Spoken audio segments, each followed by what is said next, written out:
Good morning students, मैं दीपा रावत आज आपके लिए लेके आई हूँ क्लास 9th की मैथ्स चैप्टर 10 वृत्त यानी कि सर्कल। बच्चों, आपने वृत्त देखा भी होगा। वृत्त से संबंधित आकृतियाँ आपने देखी होंगी, जैसे कोई सिक्का, चूड़ी, रोटी का आकार। ये सारे किसके उदाहरण हैं? ये वृत्त के उदाहरण हैं। तो हम इसमें ज़्यादा डेप्थ में नहीं जाएंगे, क्योंकि आपने प्रीवियस क्लासेस में अपनी इसके बारे में पढ़ा है, वृत्त के बारे में। ठीक है, आपको थोड़ा आइडिया होगा। अब हम थोड़ा सा इसका एक क्विक रिवीजन कर लेते हैं कि वृत्त होता क्या है। एक्चुअली वृत्त का मैंने यहाँ पे एक आकृति बनाई है। ठीक है, ये वृत्त है, बिल्कुल आप देख रहे हैं कि गोल है ये। ठीक, इसका ये सेंटर बिंदु है, इसको मैंने नाम दे दिया है ओ। ठीक है, ये इसका ओ है, जो ये वृत्त का केंद्र है, यानी कि इसको हम क्या कहते हैं? इसका सेंटर भी हम इसको कहते हैं। जो ये ओ से और पी तक की दूरी है, ओ से पी तक की दूरी, ये क्या हो जाती है? वृत्त की त्रिज्या, यानी कि रेडियस ऑफ द सर्कल। ये सर्कल की रेडियस होगी, जिसको हम कहते हैं त्रिज्या भी हम इसको कहते हैं। और जो ये पूरी दूरी है पी आर, यानी कि ओ पी ओ आर, ये पूरी जो दूरी है पी आर, ये क्या है? वृत्त का व्यास है। और जो बच्चों वृत्त का व्यास होता है, यही वृत्त की सबसे लंबी जीवा होती है। यानी कि हम कह सकते हैं कि यही क्या होती है? सबसे लंबी जीवा। ठीक है, अभी इसके बारे में मैं आपको बताती हूँ आगे कि जीवा वगैरह होता क्या। जीवा वो होता है, जैसे मैंने एक ये क्या बनाया? वृत्त बनाया, और मैं वृत्त के किन्हीं दो पॉइंट्स को मिलाऊं। ठीक है, वृत्त में मैं किन्हीं दो पॉइंट्स को मिलाऊं, और उनसे मिलने वाली जो रेखा होगी वही वृत्त की क्या होगी? जीवा होगी। ये यूँ ऐसे में भी हो सकती है, ऐसे में भी हो सकती है, यानी कि एक वृत्त में कितनी भी जीवाएं हो सकती हैं, और सबकी दूरी क्या हो, सबकी जो माप होगी वो क्या होगी? अलग अलग होगी। यानी कि जो इसमें सबसे लंबी जीवा निकल के आएगी वही वृत्त का क्या होती है? व्यास भी होती है। ये 1 मार्क्स का क्वेश्चन में आ सकता है। ठीक है, अब हम यहाँ पे समझते हैं कि जो वृत्त है वो जनरली बच्चों 3 भागों से मिलके बना होता है। एक मैंने ले लिया, जैसे मैंने एक वृत्त लिया। ठीक है, एक वृत्त लिया, जो उसके अंदर का ये भाग होगा, जो वृत्त के अंदर का भाग, ये वृत्त है। जो वृत्त के अंदर का भाग होगा उसको हम कहते हैं अभ्यंतर या इंटीरियर पार्ट। ठीक है, और जो ये वृत्त की जितना भी ये बाहर देख रहे हैं आप, ये येलो शेडेड इसीलिए कर रहा है, ये इसका बहिर्भाग यानी कि एक्सटीरियर रीजन है। और इसका जो सर्कुलर रीजन है वो क्या हो जाएगा? सर्कुलर रीजन इसका ये पोर्शन हो जाएगा। जो वृत्त और इंटीरियर पार्ट से मिलके बनता है वो इसका क्या हो जाएगा? सर्कुलर रीजन हो जाएगा, वृत्त का क्षेत्र हो जाएगा जितना। ठीक है, और जो वृत्त की परिधि होती है, वृत्त की परिधि, अगर मैं वृत्त की परिधि की बात करूं कि अगर मेरे पास ये पूरा वृत्त है, ये गोला, तो जो वृत्त की परिधि होती है इसको हम कहते हैं वृत्त की परिधि, जो पूरी ये दूरी होती है। ठीक है, वृत्त की परिधि। और इसके लिए जो वृत्त यहाँ पे लिख सकती हूँ मैं, वृत्त की परिधि, वृत्त की परिधि, ये पूरी वृत्त की परिधि। अगर मैं इसको रेड करके दिखाऊँ थोड़ा, और तो ये पूरा सर्कुलर पोर्शन जो ये इतना है, ये वृत्त की परिधि हो जाएगी आपके पास। और इसको वृत्त की परिधि यानी कि इसको हम इसका सरकमफेरेंस भी कहते हैं, वृत्त का सरकमफेरेंस। और इसको निकालने का जो हमारे पास सूत्र होता है वो होता है बच्चों 2πr, है ना। यानी कि पूरी वृत्त की, जिसको हम कहते हैं कि माप, वृत्त की माप, वृत्त की परिधि, इसी को हमने बोला 2πr। अब देखते हैं बच्चों, हम इसमें अगर हम किसी प्रकार में एक पेंसिल लगाएं और प्रकार की नोक को हम पेपर में रखें, और यहाँ से सपोज़ हम एक वृत्त खींचना शुरू करेंगे, तो हमारे पास एक वृत्त बनेगा। अगर मैं वृत्त में कोई 2 पॉइंट्स जोड़ूं, ठीक है, वृत्त में मैंने कोई 2 पॉइंट्स जोड़े, एक का नाम दिया मैंने P और एक का नाम दिया मैंने Q। जब मैं इसको इस प्रकार करती हूँ तो यहाँ पे 2 चाप मिल रहे हैं मेरे को, एक बड़ा चाप मिल रहा है और एक क्या मिल रहा है? छोटा चाप मिल रहा है। तो जो बड़ा वाला चाप हमें मिल रहा है उसको हम कहते हैं दीर्घ वृत्तखंड। ठीक है, दीर्घ वृत्तखंड, इसको इंग्लिश में कहते हैं मेजर सेगमेंट, इसको हम इंग्लिश में कहते हैं मेजर सेगमेंट। और एक हमें ये छोटा चाप मिल रहा है PQ, एक तो हमें ये मिल रहा है पूरा, इधर की साइड में PQ देख रहे हैं आप बड़ा, इसको आप नाम भी चेंज कर सकते हैं, R भी दे सकते हैं, PRQ। आप देख रहे हैं कि ये बड़ा वाला मिल रहा है हमें दीर्घ वृत्तखंड, और एक मिल रहा है हमें PQ, इसको हम कहते हैं ये लघु वृत्तखंड या माइनर सेगमेंट। नेक्स्ट चीज़ आती है आपके पास, ये तो मैंने जीवाओं से कहा कि अगर हम एक जीवा खींचते हैं, ठीक है, अगर मैं वृत्त की त्रिज्या से ही त्रिज्याखंड बनाऊं तो मैंने सपोज़ ये वृत्त खींचा और वृत्त की ये त्रिज्या है, ठीक है, वृत्त की ये क्या है, त्रिज्या है OP, और ये भी वृत्त की क्या है, त्रिज्या OQ। तो इनसे देखो आपको एक चाप तो ये मिल रहा है, ये बड़ा वाला, ये भी इन्हीं त्रिज्याओं से मिलके बना है ऊपर वाला, और इन्हीं त्रिज्याओं से मिलके क्या बना है, छोटा वाला। तो जो बड़ा वाला है उसको हम कहेंगे दीर्घ त्रिज्याखंड, यानी कि मेजर सेगमेंट, इसको हम कहते हैं इंग्लिश में मेजर सेगमेंट, और एक छोटा वाला चाप इसको हम कहते हैं लघु त्रिज्याखंड, यानी कि माइनर सेगमेंट। तो बच्चों अब शुरू करते हैं हम प्रश्नावली 10.1। 10.1 में आपके पास एक छोटे छोटे से क्वेश्चन हैं। पहला है आपके पास फिल इन द ब्लैंक्स वाला क्वेश्चन, और क्वेश्चन नंबर 2 है आपके पास ट्रू फॉल्स, यानी कि सत्य असत्य वाला क्वेश्चन। तो बहुत छोटी एक प्रश्नावली है, तो हम फटाफट से इसको हल करते हैं, यहाँ पे बताते हैं, ठीक है। खाली स्थान भरो, क्वेश्चन नंबर 1 खाली स्थान भरो। पहला है आपके पास वृत्त का केंद्र वृत्त के डैश में स्थित है, बहिर्भाग या अभ्यंतर। जो केंद्र होगा वो अभ्यंतर में होगा या बहिर्भाग में होगा, वृत्त के अंदर होगा ना, तो यानी कि क्या आ जाएगा, इसके लिए अभ्यंतर आ जाएगा, ठीक है।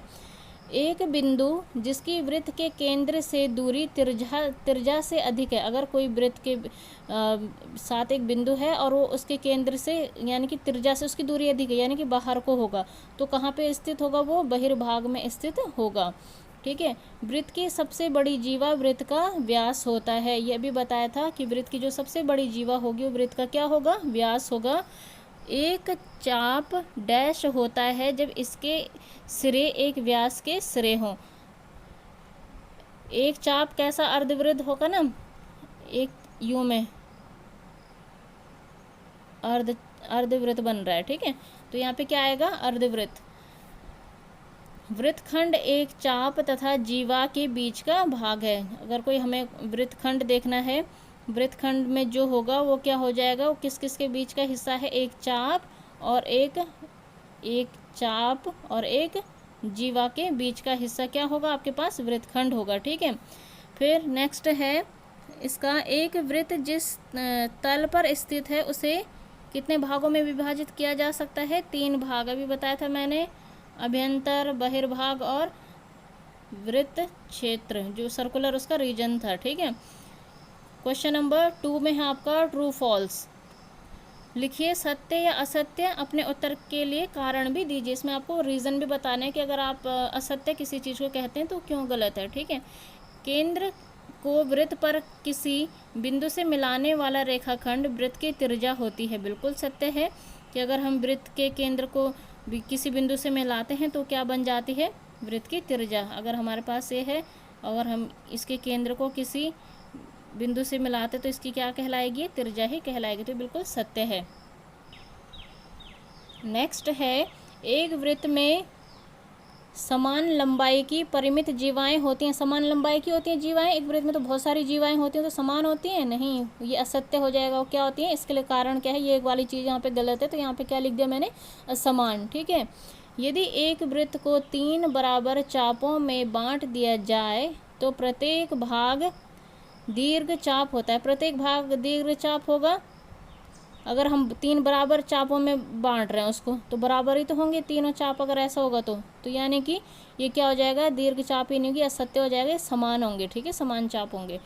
नेक्स्ट है, वृत्त की एक जीवा जिसकी लंबाई त्रिज्या से दुगुनी हो वृत्त का व्यास है, ठीक है भाई, त्रिज्या से दुगुनी दूरी क्या होती है, व्यास ही तो होती है। अगर इतनी त्रिज्या है वृत्त की, ये वृत्त की त्रिज्या है, तो दूरी ये पूरा क्या हो जाएगा, इसका व्यास हो जाएगा, बिल्कुल सत्य है। फिर नेक्स्ट है, त्रिज्याखंड जीवा एवं संगत चाप के बीच का क्षेत्र होता है। त्रिज्याखंड जो है जीवा एवं संगत चाप के बीच का क्षेत्र होता है, असत्य। ये किसका होता है, वृत्तखंड। त्रिज्याखंड यहाँ पे क्या आएगा, त्रिज्याखंड की जगह वृत्तखंड, ठीक है। नेक्स्ट है आपके पास 6 पार्ट में, वृत्त एक समतल आकृति है, बिल्कुल सत्य है, ये समतल आकृति है। अब शुरू करते हैं बच्चों प्रश्नावली 10.2। बच्चों प्रश्नावली 10.2 में भी ये भी बहुत छोटी प्रश्नावली है और इसमें भी आपके पास केवल 2 क्वेश्चंस हैं, तो हम इसी वीडियो में इसको भी कवर करेंगे। तो क्वेश्चन नंबर 1 आपका, याद कीजिए कि 2 वृत्त सर्वांगसम होते हैं। आपको 2 वृत्त बनाने हैं, और वो सर्वांग सम कब होंगे हमें याद करना कि यदि उनकी त्रिज्याएं बराबर हों। अगर उनकी क्या है, त्रिज्याएं बराबर है, ये भी इसकी त्रिज्या है, ये भी इसकी त्रिज्या है, ये भी इसकी त्रिज्या है, ये भी इसकी त्रिज्या है, यदि उनकी त्रिज्याएं बराबर हों, सिद्ध कीजिए कि सर्वांग सम वृत्तों की बराबर जीवाएं उनके केंद्रों पर बराबर कोण अंतरित करती हैं। और हमने यहाँ से जीवा खींची, इसमें भी जीवा खींची, इसमें भी ये जीवा खींची। तो हमें बताना है कि जो इनसे ये त्रिज्या और जीवा से जो ये कोण बन रहा है केंद्र के साथ, ये दोनों कोण क्या हैं, आपस में बराबर हैं। ठीक है, तो ये हमें प्रूव करना है। हमें जीवाएँ भी दी हैं कि दोनों जीवाएँ कैसी हैं, जीवाएँ भी दोनों क्या दे रखी, वृत्त की दोनों जीवाएँ भी क्या हैं, बराबर हैं। ठीक, तो अब हमें इनको बताना है कि ये वाला कोण इस वाले कोण के बराबर है। तो इसके लिए सबसे पहले हमने ये आकृति बना दी है। एक वृत्त बनाया, उसमें त्रिज्या बनाई, केंद्र बनाया, इसमें भी केंद्र बनाया, और यहाँ से त्रिज्याएँ बना दी AP और AQ, और यहाँ पे भी BR और PS, और यहाँ से जीवा बना ली PQ और ये RS। अब हमें जो चीज़ें ज्ञात होती हैं बच्चों, हम सबसे पहले उन चीज़ों को लिख लेते हैं कि हमें क्या क्वेश्चन में दिया है। तो हमें क्या दे रखा है कि दो सर्वांगसम वृत्त जिनके केंद्र A और B हैं, इनके केंद्र क्या हैं, A और B हैं। दो जीवाएं क्या क्या हैं इसमें, PQ और RS हैं। वो इस प्रकार हैं कि PQ और RS क्या हैं, PQ बराबर RS है। आपको सिद्ध क्या करना है कि PAQ बराबर RBS, आपको ये प्रूव करके लाना है। तो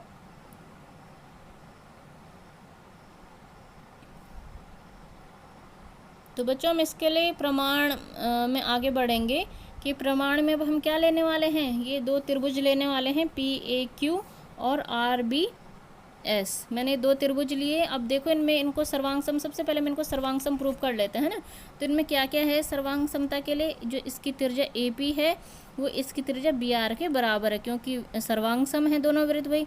और इसकी जो क्या है AQ है वो BS के बराबर है। यही भी वृत्त की क्या है, त्रिज्याएं हैं। और ये जीवा भी आपको दी है कि PQ बराबर RS भी आपको दिया है, ये आपको ज्ञात है। तो ये हम कह सकते हैं कि जो त्रिभुज PAQ सर्वांगसम हो गया किसके, त्रिभुज RBS के। ठीक है, सर कौन से नियम से, भुजा भुजा भुजा, तीनों भुजाएं ना त्रिभुज की, साइड साइड साइड, तो यानी कि SS से ये सर्वांग समता नियम से ये दोनों त्रिभुज सर्वांगसम हो गए। अब जब ये सर्वांगसम हो गए हैं तो जो इनके कोण होंगे यानी कि PAQ और RBS ये क्या हो जाएंगे, CP/CT से बराबर हो जाएंगे, क्योंकि सर्वांगसम त्रिभुजों के संगत कोण भी क्या होते हैं, बराबर होते हैं। तो ये CP/CT से क्या आ जाएगा, बराबर निकल के ये आ जाएगा। ठीक है, तो यही आपको प्रूव करना था। अब करते हैं हम क्वेश्चन नंबर 2। क्वेश्चन नंबर 2 में बच्चों आपका कि सिद्ध कीजिए कि सर्वांगसम वृत्तों की जीवाएं उनके केंद्रों पर बराबर कोण अंतरित करें तो जीवाएं बराबर होंगी।